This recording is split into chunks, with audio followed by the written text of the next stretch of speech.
Welcome to the All Things Wildfire podcast, where we delve into the latest trends and hot topics in protecting properties against wildfire. So sit back, relax, and join us as we arm you against disaster. Kevin Sofen, okay? Let's talk. You got, as I'm done my research on you, I look on LinkedIn and I'm like, this guy does all kinds of stuff. But it sounds like you're doing like 4 major things in your career, and I'd like to touch on each of those, and then I've got questions that I want to fire off to you as we go and speak about those things, if that's okay. Can we do that? I'd love that. Okay, awesome. So, Kevin, let us know. I see this as a 4-legged stool that you're working on, right? And I'm like trying to figure out, okay, out of all these things, how is it all tying together? Because I really do believe it is tied together with what your passion is. I appreciate that. I mean, it's a little bit of a convoluted bio, and I've kind of self-induced that to myself, but a little bit of kind of behind the scene here. I had the fortune of working for W.S. Darling Company for 11 years, and it's still involved with them. About a year ago, I left them full-time, worked with commercializing different technologies, virtual reality training, drones for different search and rescue applications, as well as then different wearables for incident command. And then about a year ago, I joined as a contractor with the International Association of Fire Chiefs, helping as a strategic advisor, coordinating their Technology Summit International, which happened in December last year. I then now also work with the Ascent Integrated Tech as a director of business development. They do indoor tracking and localization of first responders in GPS-denied environments. And then within all that, help kind of the co-founder of firefighting.com, which is a community to help communicate technology adoption and change management within public safety. We've been doing the podcast a week for over 2 years now, hosting monthly roundtables. Frankly, I love just bringing together different people that are smarter than me, that are doing amazing work within public safety to drive the industry forward. And I enjoy being on sort of the startup side, working closely with Darley, still very closely on some tactical vehicle programs, and working closely with the IFC to continue to drive the industry forward from a macro perspective. And of course, my podcast that I just use to put a microphone in someone's face to talk about what they're passionate about. I love it. Okay. I want to unpack a couple things here. So with regards to the VR training that you were doing, the drones and the wearables, right? Let's touch on the VR training. When you're talking about the type of training that you're talking about structural firefighters. Is that right? For VR, it's frankly anything. There's different types of training scenarios that exist. 2 vendors in particular that I worked with very closely. One's called Flame Systems. The other is called River. Both very awesome companies to work with and offer unique value propositions. But Flame in particular is more kind of tailored for urban structure and really teaching you how to use a fire hose, and they have a range of different scenarios, but whether it's industrial applications, whether it's wildland applications, whether it's kind of just a standard house fire. But they've kind of recreated all different haptics and have heat vests, kind of a haptic hose. And the idea behind that is high risk, low frequency scenarios that you can train on at any given time and using CGI created environments. So it's not real. It looks like real. And they've done a great job of creating the fire science dynamics to understand what fires look like and putting you through this. And the late Bobby Halton said this to me as I was talking about this. This technology is great because it gives you the sets and reps to be able to practice. It's very hard and very expensive to do a live burn. But if you can use a piece of technology that allows you to get sets and reps, it's fantastic. I want in on this thing, okay? So I want to go through that VR training. I think it's awesome. I do also love the frequency and the reps piece because even in sales, right? We train our sales team to put in the reps and you have to do that. And the more you do that, the more comfortable you get, the more awareness you have, the more that when you get into a real life environment, you're ready. You're much more ready to perform. And I think from a safety standpoint, that's amazing. And then also from the ability to help the individual that needs the help, right? Mm-hmm. You're in a different mindset. You're not freaking out about what's around you. You've been through this enough times. Your mind is saying, hey, we just got to get to the goal. We got to rescue the person or whoever you're rescuing to pull them out. And you have a much better result. So no, I really, really do like that. One quote that I think is very relevant to just training in general. One of my friends from Microsoft, Chad Wallace, had said this. He was, you don't rise to the occasion, you fall to your level of training. And I think all first responders can agree that we all need to train more, but still training in a lot of situations is expensive and it's difficult. And what happens if it's too cold outside? What if it's too hot outside? But VR is no longer just like a game that you buy for your kids at Christmas. Like there are operationally relevant situations to use it for the fire service. And one other company, River, I'd mentioned using 360 video at scale to where you can just record a situation or take a photo of something, put it into a headset, and then be able to train where someone could be in California, another person could be in Ohio. You could be looking at the same scene and just playing back what happened and sort of looking at, okay, again, we're at the scene right now. Pause. What would you do? Talk me through what would you do it? And being able to actually put you into the environment and make it operationally relevant, as opposed to, again, no doubt tabletops and whiteboards are still helpful, but being able to, it's not like you're living in a VR headset for 2 hours. It's like you wear it for 5 minutes, pause, take it off, talk. And so I've seen a lot of community colleges, training academies, fire departments using this and becoming more proficient. You give me some ideas, man. You know what would be powerful, Kevin? Is if a homeowner, just a regular person, could put on a headset and imagine their home engulfed in flames and the panic that sets in and having to go get the things, because you're there, right? Having to go get the things that are more important to you, or most important to you, and you're thinking so quickly, you get out, and then you have destruction. And the reason I say that is because, not because I want people to be afraid of that situation, but so many people that we are encountering right now that are faced with the request from the insurance companies to do wildfire prevention work to their home, to install different items in their home to prevent electrical fires. Homeowners, instead of saying, yes, let me make the investment and make my home safer, they're saying, you know what, let me just call a different insurance company. Maybe they don't have the requirements. And it's like, wow, like the insurance company is really bringing to the forefront of, hey, safety really should be a prerequisite for you, and they're going to minimize their risk. But what people are missing is, as a disaster restoration restorer, I've seen the other side where the homeowners are in tears. It's a catastrophe what's taking place. Then the relationships that they have within the internal family begin to get really stressed out, and it's very painful. So I'm thinking, man, it would be really interesting to. And I think there's some organizations that would be interested in collaborating on that, where it's, again, we're not trying to instill fear, but it's a little bit of instilling reality.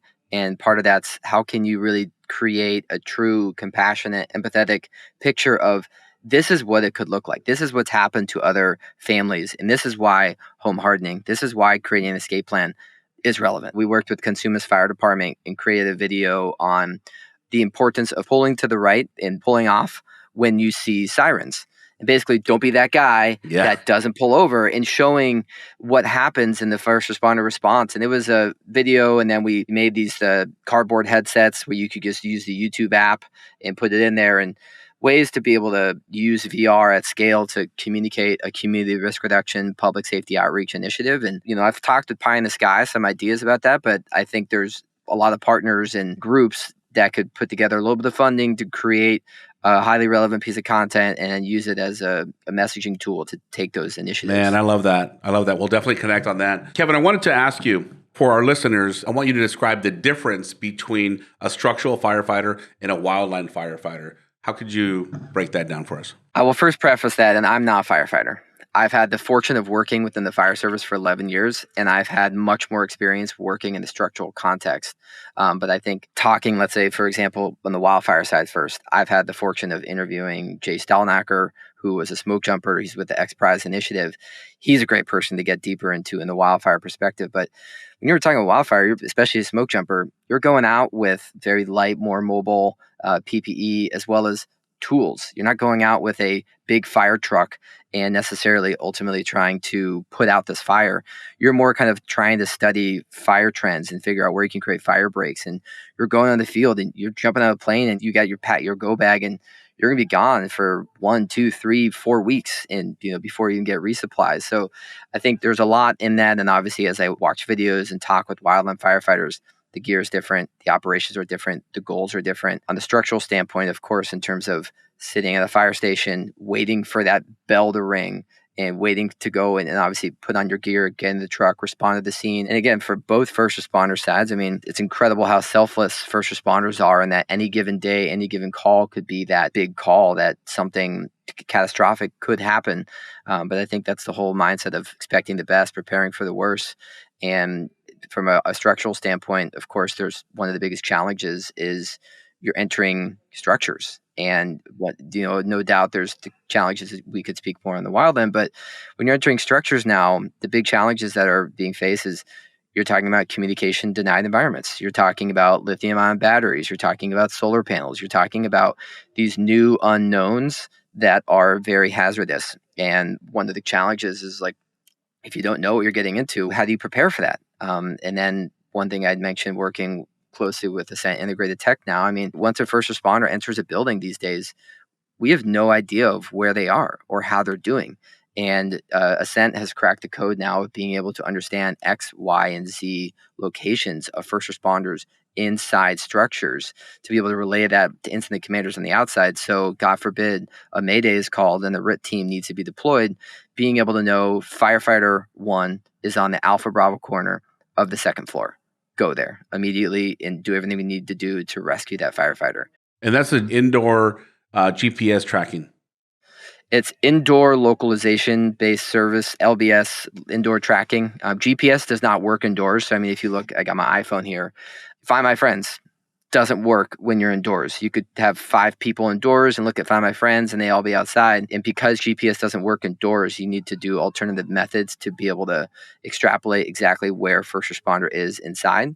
And so the company Ascent integrates or uses GPS on the outside as a waypoint to track the building. And then once entering, think of like Roomba, Roombas, the vacuums. Yeah. Basically, we're putting Roomba technology on firefighters to be able to map out the space and then being able to see through different smoke, see through different challenges to be able to know here are the stairs, elevation of 10 feet, again, moving closer to the Alpha Bravo corner, and then getting that communication outside via LTE, 5G, different mechanisms to then run that through a cloud algorithm, transcribe that to a GPS map to be able to share it and show I'm on the map and I got 5 firefighters in the scene and I know exactly where they are, X, Y, and Z. And that's very helpful for incident commanders for a range of reasons. And a sense now just kind of being a piece of the puzzle that's integrating with some of these other operational softwares. Good deal. Kevin, how, I'm going to give you an example of what people believe and then see if you can expand on it. When we speak with communities and homeowners, sometimes they will mention, hey, I really don't need to do any home hardening or prepare my home for wildfire because there's a fire station 2 blocks away from here. I don't have to worry. Yet, in Malibu, when the Woolsey fire happened a few years ago, there's a Malibu station in one area with 2 fire trucks and 22 homes within a 3-block radius burned, right? And what would you say to the homeowner that has this false sense of, yes, this one fire station is going to be able to get to my home when you have this incident of wildfire that's just, perpetuating through the land? What can be said to that homeowner? I mean, it sounds cliche, but it's a whole phrase of you never think it's going to happen to you until it does. And that's where we talked about this earlier in the conversation of how can you really develop a realistic, empathetic picture of how this looks. It's like, this could happen to you. Granted, right now, first responders are often left holding the bag of something goes wrong. And oftentimes there's a failure that's happened. And ideally, we should be looking at safety or fire department success as not going on any calls. Ideally, that means we've done our community risk reduction initiatives. We've done our home hardening. We've done all these things. But if we're not doing these things, that's where first responders are sort of has this hero mentality. They will come in, they will go through the burning building, and they will save the day. No doubt that's been the culture and the mindset. But oftentimes first responders are being unfortunately thrown into some very dangerous situations because of a little bit of arrogance and ignorance and just avoiding the true risk that exists. Also, just let's say, for example, when FEMA and DHS says when a disaster happens, you need to be prepared for 72 hours by yourself, because if the disaster is bad enough, we may not be able to get to you for 72 hours. Right. And so that's just the mindset in that. I'm not saying everyone should go be a doomsday prepper. Having said that, we shouldn't be immune to thinking that something could happen and we need to have an escape route. You need to have a 72-hour go bag. Yeah. You need to know what are these different things that you can do as an individual in the community to best prepare your home and best make sure that your family is safe during any type of event. Boom. And I think you said it well. A lot of us growing up, right? I saw the fire department as these men and women are superheroes. Like they're wearing their Superman cape in my mind. And I think they're wearing that superhero brand on a lot of people's minds when they see a fire truck go by or they see, people on a scene. You're like, man, those are the heroes. The bummer is that we believe so much they're the heroes that when our house is on fire, we're like, come and save the day. When the reality is, to your point, when they go into a house, they're still like, Superman has kryptonite. Firefighters are human, man, right? They're dealing with a lot of the effects after the fact. And I know a handful of them that really is kind of sad. Like they're dealing with some medical conditions that they weren't aware were going to come down the pike. And I'm like, dang, man, like you invested your entire life in service.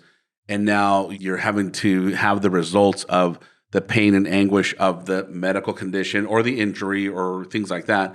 But I think really allowing us to honor what they do, but also know that they're human also. I think one person I'm going to suggest for your podcast, and I'd love to introduce you to him, his name is Dr.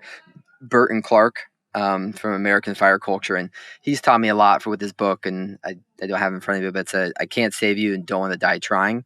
And it talks a lot about American fire culture. And he talks a couple chapters on all this technology and innovation is great, but if we can't even put on our damn seatbelts, what's some of this new technology for? I mean, the amount of firefighters that still unfortunately pass from not wearing their damn seatbelts is unfortunately astonishing.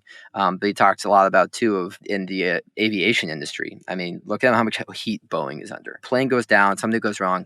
The acceptance for failure is 0%. There's no acceptance. Something happens, a full-on review. And again, it's not that we don't do those with NIOSH reports and understanding when there's a fatality, but it's sort of that idea of when a first responder unfortunately gets injured or dies, it's part of the job. It doesn't need to be that way. And there's a lot of ways in terms of how we can continue to rethink how we are responding to fires, how we are preparing to fires, that, it's being the aggressive firefighter and going in isn't always the right decision. John Tippett from the NFFF the other day talked about how can we teach tactical pause. Some situations, we need to be aggressive in how we fight a structural fire. But in some situations, this is already a foregone conclusion. We need to take a more defensive stance immediately. And that needs to be taught. And again, I'm speaking on things that I've learned from John Tippett, from Burt Clark, and I would love for you to interview them. But I think it's we can't just look at the fire service and think that a firefighter gets injured or passes away as a sign of a hero. Granted, they are heroes. It was more of a failure of the fire service. It was more of a failure of culture that needs to be more seriously talked about and addressed with how we approach making the fire service better and the community safer. Boom. Well said, man. And I think a lot of what you're doing too is technology, right? And I really do like that. I love it. I think tech is going to play a big part. I think there are some things that are going to make a bigger impact than others, but I do want to touch on drones. You've been involved with drones in more kind of like rescue, I think, but I also see drones impacting our ability to extinguish or assist with wildfires. What's your experience with drones so far? Yeah, I've had the fortune of integrating drones in the fire service since 2016. Nice. One of my fellow colleagues, Mike Masserino, who now works with DroneSense, we were building drones together in the basement of Darley, and then realized there were some of these other companies, cough, DJI, that makes a pretty good drone. So now Darley is a distributor of all these different drones. But building drones and integrating different drones and continue to think about how can you use an uncrewed piece of equipment to go out and get eye in the sky, whether that's getting a view on the Charlie side of the building, being able to understand where the hotspots are. I was just the other week at the Texas Robotics Summit, which was hosted by Grant Defense at Rebel Ranch in about an hour and a half north of Austin.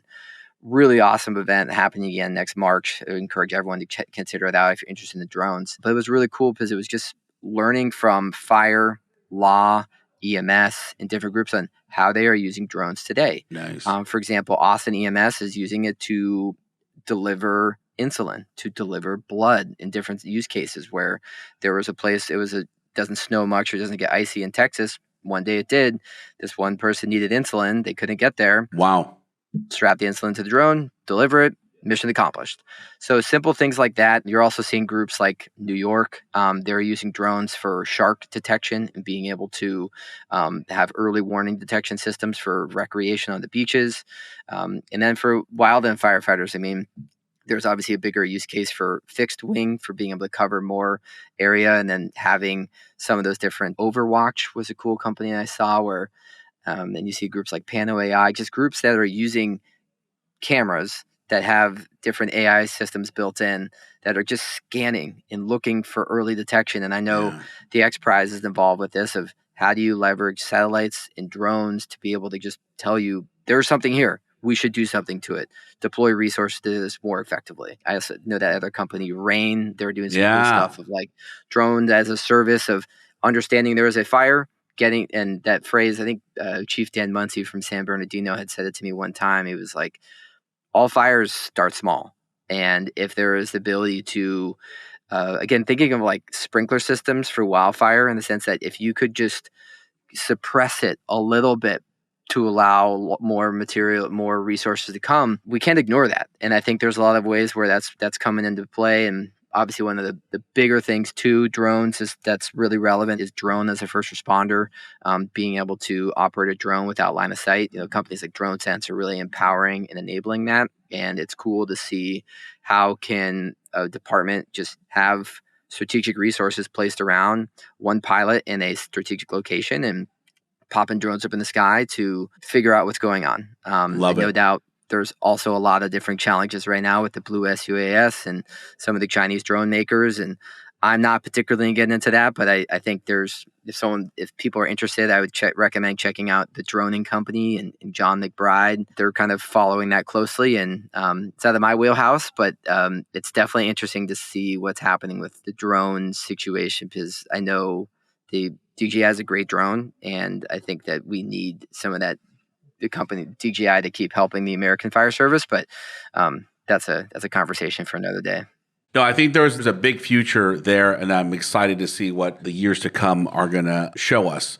Look, I'd love to see at some point like an army of drones heading over to go put out a fire. Like that would be exciting to see, But then you have like so much red tape that you've got to get through. But love the fact that progress is being made. So Kevin, as we come to a close on here, I do want to give you the opportunity to talk about your podcast, the Smart Firefighting website that you have, and inside of that, you have some pretty cool guests that you interview on your podcast. You want to discuss a little bit about what your passion is there? Mike Mascherino and I, we started it back in 2017 with Darley as sort of the lead founder and lead sponsor with it. And the idea was when NIST and NFPA published this report, the roadmap to the future of smart firefighting, 200, maybe 300-page report that's awesome. And I recommend everyone check it out, download it, print it, Sunday reading type thing. It's a great report. Repeat that again. The roadmap to the future of smart firefighting by NIST and NFPA. Got it. And I just remember seeing this report and we were like, wow, this is cool.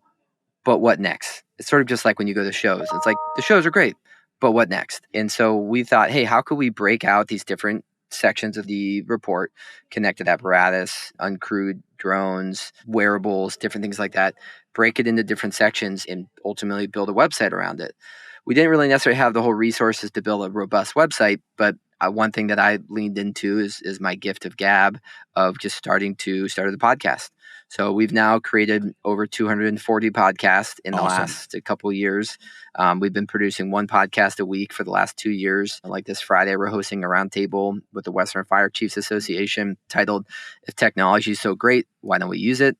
We have another roundtable next Wednesday where we're talking about what are some solutions to the recruitment problem. So frankly, we're covering a wide range of ideas of technology adoption and change management in the fire service. And it doesn't necessarily have to be a new widget. It can be, how can we continue to rethink and approach the fire service holistically? And I think some awesome people I've had the fortune of interviewing are the likes of of Lori Moore Merrill from USFA, Steve Kerber from UL, Ron Sarnicki from the NFFF, Jim Pauly from NFPA, Bert Clark, just people where frankly I selfishly like doing it because I love learning and I love being able to then use that as an opportunity to continue to spread the message. And I think in a lot of ways, anything we can do to continue to connect the dots between .org, nonprofits, .edu, institutional partners, .gov, government partners, .com, small companies, large companies, just bringing everyone together to talk about problems and solutions and sort of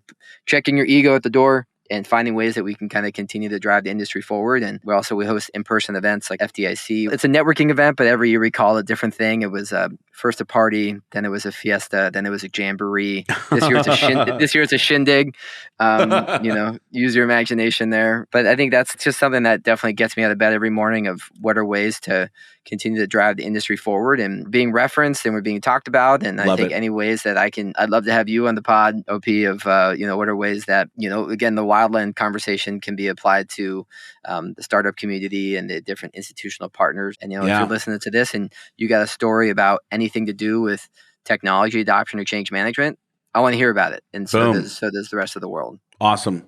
And Kevin, look, I think being an educational resource, being a voice for the fire service, for safety, for innovation, absolutely needs to continue to happen. I think that's one of the things that for us has been kind of astonishing, being on the business side for so many years, then getting into the side of having to deal with policies and politics and insurance. It's like there's so much red tape here, but the reality is we have to keep educating people so they can begin to connect the dots on their own and at their own pace. One of the things that I did, I went to, it was an association of fire chiefs years ago, and I was sitting in the room, and this one firefighter got up and he says to the trainer in the classroom, he says, how do I deal with a homeowner that it has a letter from her insurance company saying that she doesn't meet the requirements, but I go there and say, hey, she does meet the requirements, but the insurance company is still non-renewing her. What's really awesome during that exchange, I saw how much the fire service and the people in service, whether it's a police officer or any, most government people that are in those positions, they really care about people. I was struck to my heart like, man, these firefighters, they're not only superheroes, they actually care, and they want to know how can they help Mrs. Smith or Mrs. Jones with this challenge when they're trying to connect the dots and say, hey, Mr. Insurance Company, you should really take another look at this. So to me, it was kind of an eye-opener, and I thought, this is really cool.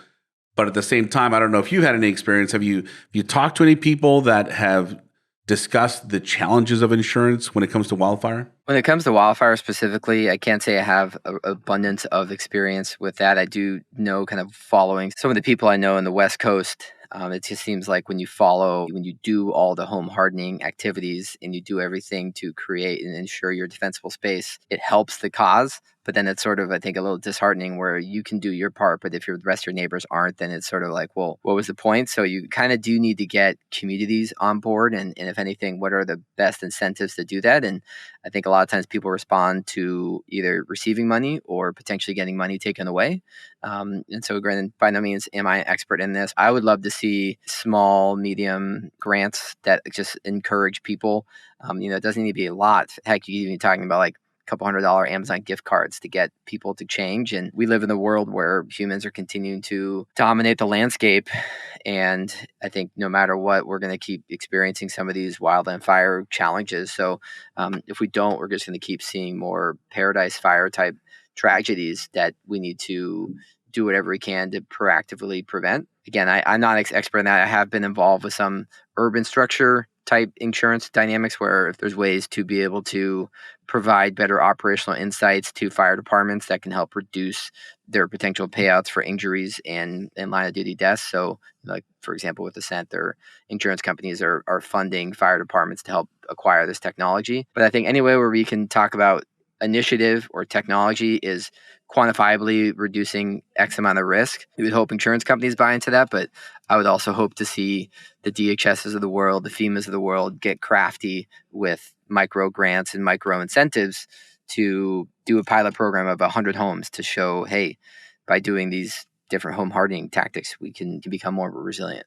Love that. Micro incentives and do a pilot program. I agree. I think a couple of $100 is going to be enough to get people going. A lot of the things that they can do are going to be DIY, right? They're going to be able to remove vegetation and, put screens up where they have open decks, change a wood fence to a wrought iron fence or to a steel fence. I mean, there's just a lot that can be done that can put them in a much better position that is not going to be very costly. So, I agree. I think that's opportunity. Well, listen, brother, thank you for coming on, Kevin. And I think I definitely am going to reach out to some of the people you suggested. And I'd love to be on your podcast and see what we can do to continue to spread the message of, as homeowners, how we can protect our own properties and communities, and then couple it with being partners with the fire service and with the people out there that are doing the work. And how can we be better community members to them who are, walking into the fire, right? Literally. And how can we partner together to just be, to produce a better result for sure? Yeah, man. And what you're doing is important. And you got a great background, and B, you're great at asking questions. So I appreciate the opportunity to tell a little bit about my story and the partners I'm working with. And I encourage you to just keep banging the drums, keep working hard. It's definitely important and needed. And I really respect and admire what you're working on. Awesome. Thank you, Kevin, so much. And I'll jump on your show here pretty soon. Right on. All right. Peace out, brother. Thanks, man. That's all for this episode of All Things Wildfire. If you like this episode, be sure to subscribe to our show and follow us on social media to stay up to date on all things wildfire. And as always, thanks for listening.